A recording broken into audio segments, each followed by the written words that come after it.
Hello hi नमस्ते आदाब सत श्री अकाल की हालचाल कैसे हैं आप लोग। मैं कुलदीप भंडारी स्वागत करता हूं आपका वेदांतुस क्लास 9 चैनल पे। एंड आज का ये वीडियो आप लोगों के लिए बहुत ज्यादा जरूरी होने वाला है क्योंकि आज की इस वीडियो में मैं आप लोगों को बताने वाला हूं best way to solve your maths paper. वो कौन सा तरीका है जिससे आप लोग अपने मैथ्स के एग्जाम को लिख सकते हो, है ना। किस तरीके से आपको अपना मैथ्स का एग्जाम लिखना चाहिए और कैसे कौन से वो हैक्स है जिनसे आप अच्छा स्कोर कर सकते हो अपने मैथ्स के एग्जाम में। तो वीडियो ज्यादा लंबा नहीं होगा यार, वीडियो 10 से 15 मिनट का ये वीडियो रहेगा। एंड अगर आप इस वीडियो को 1.25 में देखना चाहते हो तो 1.25 में आप स्पीड अप करके देख सकते हो। बाकी यार बढ़ते आगे और देखते हैं क्या कुछ चीजें हैं हमारे पास आज के इस सेशन में। तो सबसे पहले यार आप लोग एक चीज को ध्यान रखना, और वो चीज ये है कि वीडियो को लाइक कर दो वीडियो को शेयर कर दो अपने दोस्तों के साथ। एंड जो भी बच्चा नया है इस चैनल पे मेक श्योर कि चैनल को सब्सक्राइब जरूर करना, है ना, ताकि सही टाइम पे सही जानकारी मिल सके आप लोगों को। चलो तो यार देखो, सबसे पहले तो आप लोगों को एक क्वेश्चन मैं पूछना चाहता हूं। कभी आप लोगों ने सोचा है कि आप लोगों का जो एग्जाम होता है, चाहे मैथ्स का हो, फिजिक्स, केमिस्ट्री, किसी भी सब्जेक्ट का होता है, वो सब्जेक्टिव एग्जाम क्यों होता है? मतलब क्यों उसमें लिखने के लिए बोला जाता है ना। कुछ क्वेश्चंस हमारे पास ऑब्जेक्टिव क्वेश्चंस भी होते हैं एमसीक्यू के फॉर्म में, but majority of the portion जो रहता है हम लोगों का वो कैसा रहता है? सब्जेक्टिव क्वेश्चंस रहते हैं, है ना। ऐसा क्यों होता है? तो बेसिकली ऐसा सिर्फ और सिर्फ इसलिए होता है ताकि आप लोगों का जो कॉन्सेप्ट है उसका आपको कितना नॉलेज है, आप अपने उस कॉन्सेप्ट को जो आपने सीखा है, जो आपसे क्वेश्चन में पूछा गया है, आप उसको किस तरीके से रिप्रेजेंट करते हो, उसकी नॉलेज चेक करने के लिए आप लोगों का जो एग्जाम सब्जेक्टिव होता है। ठीक है, जो आपने कॉन्सेप्ट सीखा है आप उसको रिप्रेजेंट किस तरीके से कर रहे हो, उसकी नॉलेज चेक करने के लिए आपका एग्जाम सब्जेक्टिव होता है। किस चीज के लिए? रिप्रेजेंटेशन के लिए।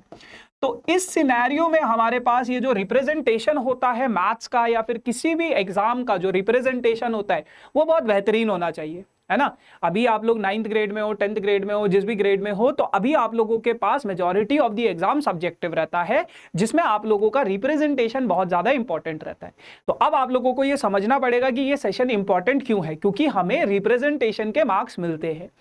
अब बात करते हैं यार, हम अगर मैथ सब्जेक्ट की बात करें तो देखो, मैथ्स बाकी सब्जेक्ट्स की तरह नहीं है। जैसे बाकी थ्योरेटिकल सब्जेक्ट में जो भी आप याद करते हो उसको आप लिखते हो, है ना, तो उसका आपको मार्क्स मिलता है। जैसे कोई क्वेश्चन है, उसका आंसर आपने याद किया, वो आंसर एज इट इज अगर आपने छाप दिया तो आपको उसका मार्क्स मिल जाता है। मैथ्स जो है बाकी सब्जेक्ट्स की तरह नहीं होता है। यहां पे आपको लिखना पड़ता है, क्वेश्चंस को सॉल्व करना पड़ता है और हर स्टेप के आपको मार्क्स मिलते हैं। जितना आप सॉल्व करोगे उतना स्टेप्स का याद नहीं करना है इसमें, आपको समझना है क्वेश्चंस को, आपको कॉन्सेप्ट्स को डिटेल में समझना है। उसके बाद आपने जो चीज सीखा है आपको उसको रिप्रेजेंट करना है। देखो, रिप्रेजेंटेशन ऑफ योर आंसर्स सबके बस की बात नहीं होती है कि कितना ब्यूटीफुली आप उसको रिप्रेजेंट करते हो। दिस इज एन आर्ट, ये एक आर्ट है और आप अपने इस आर्ट में किस तरीके से पिकासो बन सकते हो वो आपके ऊपर डिपेंड करता है। जितना आप अच्छे से उसको रिप्रेजेंट करोगे उतने ज्यादा आपको मार्क्स मिलेंगे। तो मैथ्स जो है बाकी थ्योरेटिकल सब्जेक्ट्स की तरह नहीं है। यहां पे आपको जस्टिफाई करना पड़ता है हर स्टेप को, हर स्टेप का जस्टिफिकेशन होता है यहाँ पे, है ना। तो इसलिए मैथ्स में जो रिप्रेजेंटेशन होता है एग्जाम का वो बहुत ज्यादा इंपॉर्टेंट हो जाता है। अब अगर मैं बात करूं, आपके कई सारे ऐसे कॉम्पिटिटिव एग्जाम्स होते हैं, आपके कई सारे ऐसे कॉम्पिटिटिव एग्जाम्स होते हैं जहां पे आपके शॉर्टकट्स का यूज होता है ना, जहां पे आपके शॉर्टकट्स का यूज होता है। लेकिन आप अपने सब्जेक्टिव एग्जाम में इन शॉर्टकट्स का यूज नहीं कर सकते हो। जैसे आफ्टर ग्रेजुएशन जब आप जाओगे या फिर कितने भी ऑब्जेक्टिव क्वेश्चंस अगर आप देते हो, कॉम्पिटिटिव एग्जाम किसी भी ऑब्जेक्टिव क्वेश्चन बेस्ड वाला देते हो आप, तो वहां पे आप लोगों का जो शॉर्टकट्स होता है वो बहुत ज्यादा इंपॉर्टेंट होता है। वहां पे आप लोग शॉर्टकट का यूज कर सकते हो। लेकिन जो आपके सब्जेक्टिव एग्जाम्स होते हैं वहां पे शॉर्टकट काम नहीं आते हैं। वहां पे आप लोगों को ध्यान रखना है क्या कि जो भी आपका लाइक कॉन्सेप्ट है उसको आप डिटेल में समझाओ, उसको आप बेस्ट तरीके से रिप्रेजेंट करो, है ना। डिटेल में समझाने का मतलब ये नहीं कि कहानी लिख लो कुछ भी, है ना, कि कोई भी गाना सुना दो, वहां पे नहीं। वहां पे आपको उसको डिटेल में समझाना पड़ेगा in terms of best knowledge comes out from there, है ना, कि बेस्ट चीज वहां से आपका निकल कर आए। ठीक है ना, तो ये चीज को समझो। अब हम बात करेंगे कि यार आपको इंपॉर्टेंस तो समझ में आ गई कि क्यों रिप्रेजेंटेशन की इंपॉर्टेंस है इतनी। Now best way to solve your maths paper, वो कौन से ऐसे तरीके हैं जो आपको ध्यान रखने हैं अपने मैथ्स के एग्जाम को लिखते time. So when you study chapter wise, you have no confusion, but when facing an exam, देखना, many of the students actually struggle to find which chapter the certain question belongs to. आप लोगों के पास भी ऐसा होता होगा बहुत बार कि जब भी आप अगर आप लेट्स से नंबर सिस्टम पढ़ रहे हो, आपने पढ़े, आप उसके क्वेश्चंस कर रहे हो, आप इजीली सॉल्व कर लोगे, आपको पता है ये नंबर सिस्टम का क्वेश्चन है, इसमें इसी के कॉन्सेप्ट लगेंगे। लेकिन जब आपका एग्जाम होता है, बहुत सारे बच्चे क्यों एग्जाम में अच्छा परफॉर्म नहीं कर पाते, उसका सबसे बड़ा रीजन ये होता है उनको पता ही नहीं होता है कि इस क्वेश्चन में कौन सा कॉन्सेप्ट लगेगा। उनको ये पता ही नहीं चल पाता है कि इसमें कौन से चैप्टर का यूज हो रहा है। तो सबसे पहला स्टेप आप लोगों के पास यही है बेटा, is to identify the types of problem which chapter is from. इसमें चैप्टर कौन सा है, इसमें कॉन्सेप्ट कौन सा है, आप उस चीज को पहचानो। जब हम प्रैक्टिस करते हैं ना, उस टाइम पे तो हमें पता है यार नंबर सिस्टम का कॉन्सेप्ट है, इसमें रेशनल नंबर इरेशनल नंबर वाला कॉन्सेप्ट लगेगा, तो हमारा दिमाग उस तरीके से सोचता है। लेकिन एग्जाम में क्योंकि सारा कुछ मिक्स होकर आता है, तो हमारा दिमाग मतलब हमें थोड़ा ट्रेन करना पड़ता है उसको। आपको पता होना चाहिए कि ये क्वेश्चंस अगर है तो ये कौन से चैप्टर से है। तो सबसे पहले आपको इसकी नॉलेज होनी चाहिए कि ये चैप्टर अगर मेरे पास है, ये क्वेश्चन अगर मेरे पास है, सो ये जो प्रॉब्लम इस क्वेश्चन की है ये कौन से चैप्टर से है, कौन से कॉन्सेप्ट से है, ठीक है ना। फिर उसके बाद second step is to read the problem carefully and analyse which concept the chapter is to be applied to solve it, है ना। जैसे मैंने बताया चैप्टर का पता लगाओ सबसे पहले, उसके बाद आप अपने कॉन्सेप्ट का देखो, रिप्रेजेंट करने की तो अभी बात ही नहीं आई है। सबसे पहले आप क्वेश्चंस को समझो, अभी आप लिखोगे कैसे उसके बारे में बात करेंगे, लेकिन सबसे पहले आप लोग क्वेश्चन को समझो कि कौन से चैप्टर का है, कौन से कॉन्सेप्ट का है। फिर उसके बाद क्या कहता है, third step is this, if you find any difficulty to understand the question, try to rephrasing the question and to exactly know what is given and what is to be found। अब कई बार ऐसा होता है, हमें पता है कि यार वर्ड प्रॉब्लम्स में जनरली ये दिक्कत आती है, या कुछ क्वेश्चंस ऐसे होते हैं जो हमें समझ ही नहीं आते, जैसे साइंस वगैरह का कोई क्वेश्चन है, समझ ही नहीं आता, सर के ऊपर से जाने लग जाता है। तो अगर कभी लाइफ में ऐसा कुछ होता है जो क्वेश्चन समझ में ना आए एक बारी पढ़ने से, उसको फुल फोकस होके आप पढ़ो, बार बार रीड करो उस क्वेश्चन को कि क्या लिखा गया, क्या लिखा गया, क्या लिखा गया। जब आप फुल फोकस के साथ उस क्वेश्चन को पढ़ते हो तो डेफिनेटली आप लोगों का जो आपका जो पहली बारी में अगर समझ नहीं आएगा, दूसरी बारी में समझ नहीं आएगा, बट तीसरी बारी में आप लोगों को वो समझ में आने लग जाएंगे चीजें, है ना। तो इस पे ध्यान दो। बाकी फोर्थ स्टेप इज दिस, हाँ, जो भी आपका क्वेश्चन है उसको एनालाइज करो, इमेजिन करो। देखो कई बार क्या होता है ना कि अगर आप लोगों का कोई क्वेश्चन है, so draw the problem if you think it will help with the type of problem you are facing, draw the diagram to help you to determine what you need to do. The next drawing can be a rough figure. अब देखो क्या होता है, जब भी आप कोई question करते हो, अगर आपके पास कोई प्रॉब्लम आती है तो रफ स्पेस में उस प्रॉब्लम को ड्रॉ करो, ड्रॉ करो, ड्रॉ इन द सेंस मतलब प्रॉपर ड्राइंग वाला नहीं।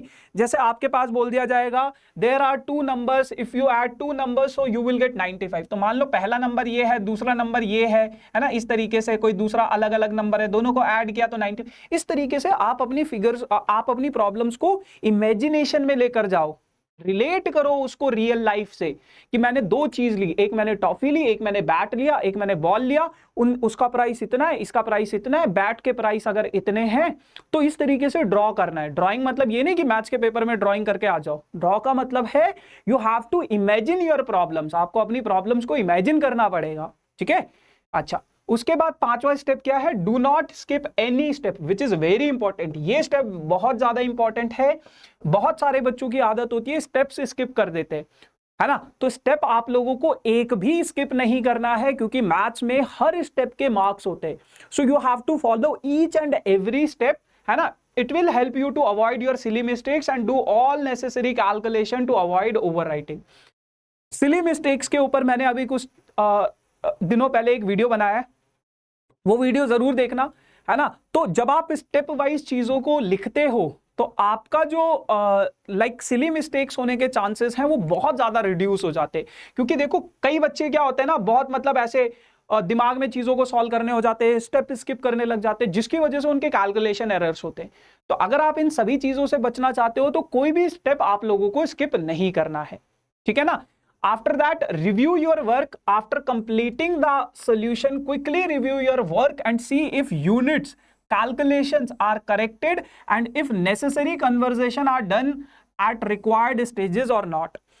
सबसे इंपॉर्टेंट चीज आप लोगों के पास ये है कि आपने पूरा अपना पेपर सजा दिया, उसके बाद आप लोग ये चेक करो कि अपना जो आपने एग्जाम लिखा है, जहां कहीं पे भी फॉर्मूले, ठीक है, यूनिट्स, कोई कैलकुलेशन एरर, कहीं पे कोई इंपॉर्टेंट थ्योरम अगर है आप लोगों के पास, है ना, ये चीजें मिस आउट ना हो गई हो आपसे, है ना। कोई इंपॉर्टेंट कॉन्सेप्ट है, कोई इंपॉर्टेंट फॉर्मूला है, उसको अंडरलाइन करो। कोई फाइनल आंसर है तो उसको अंडरलाइन करो। जो भी इंपॉर्टेंट पॉइंट्स हैं, जो भी इंपॉर्टेंट फॉर्मूला है, उसको बॉक्स के अंदर रख दो। इंपॉर्टेंट पॉइंट्स है उसको अगर अंडरलाइन कर सकते हो अंडरलाइन करो, दूसरे पेन से लिख सकते हो दूसरे पेन से लिख लो, है ना, जो इंपॉर्टेंट पॉइंट है। क्योंकि जब एग्जामिनर आप लोगों का देखेगा ना, तो उसको पूरा का पूरा पेपर एक जैसा नहीं दिखना चाहिए, है ना, यूनिफॉर्मिटी नहीं होनी चाहिए, उसमें थोड़ा बहुत मतलब होना चाहिए कि हाँ यार अंडरलाइन किया हुआ है बच्चे ने, ठीक है, फॉर्मूले को ब्रैकेट में लिखा हुआ है, वो उसको अट्रैक्ट करती है कि फॉर्मूला सही है, अंडरलाइन में जो टाइटल दिया है वो बिल्कुल सही है। तो आधा तो आप अपना रिप्रेजेंटेशन वाला जंग वहीं पे जीत जाते हो, उसके बाद वो अपना बाकी की चीजें आपका देखेगा, है ना। अगर यूनिफॉर्मिटी होगी तो लाइक उतना इंपैक्टफुल आपका आंसर शीट नहीं होता है, जितना आप उसमें थोड़ा बहुत इस तरीके से वेरिएशंस लाओगे, है ना। एक ही पेन से लिखा हुआ है सारे के सारे पेपर में, ऐसा लगेगा उसको कि एक ही आंसर रीड कर रहा हूं मैं बस शुरुआत से लेके एंड तक।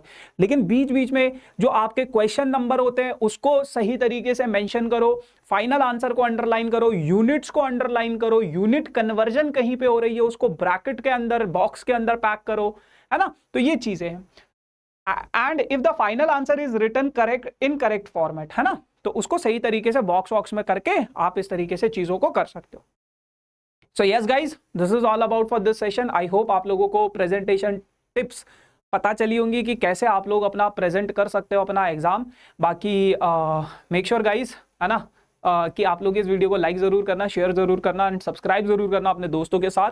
बाकी एक बहुत अमेजिंग सी न्यूज़ आप लोगों के लिए, जैसे कि आप लोगों को पता है वेदांतु की भारत यात्रा चल रही है, जिसमें आपके AKR sir, Harsh Priyam sir and Vinay Shoor sir आप लोगों से मिलने आ रहे हैं ऑफलाइन आप लोगों की सिटीज़ में, है ना। और अभी कौन सी 3 सिटीज़ में वो लोग आ रहे हैं उसके बारे में बात करते हैं।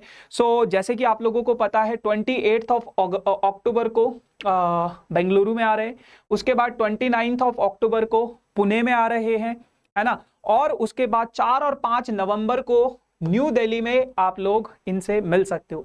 अब मिले कैसे?